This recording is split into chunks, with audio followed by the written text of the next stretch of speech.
equals does your device need fixing? We offer a free diagnosis. We pick up and deliver right to your door, no calls or travel needed. We send you a quote before repairing, and only go ahead if you approve it. Easy, transparent, and professional. Link in description. To start, gather your tools, a small screwdriver, a plastic prying tool, and some isopropyl alcohol for cleaning. First, turn off your PS5 and unplug it. Next, remove the screws from the back of the controller. Keep them safe, you'll need them later. Carefully use the prying tool to open the controller casing. Take your time to avoid damaging the clips. Once open, inspect the internal components for any dust or debris. A quick clean with isopropyl alcohol can help. Now, locate the joystick module. Disconnect it gently from the circuit board.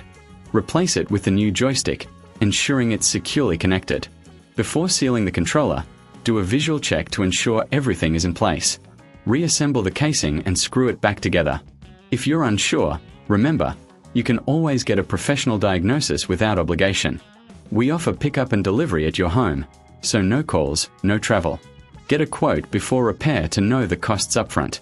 Enjoy your gaming with a fully functional joystick. Does your device need fixing? We offer a free diagnosis. We pick up and deliver right to your door, no calls or travel needed. We send you a quote before repairing, and only go ahead if you approve it. Easy, transparent, and professional. Link in description.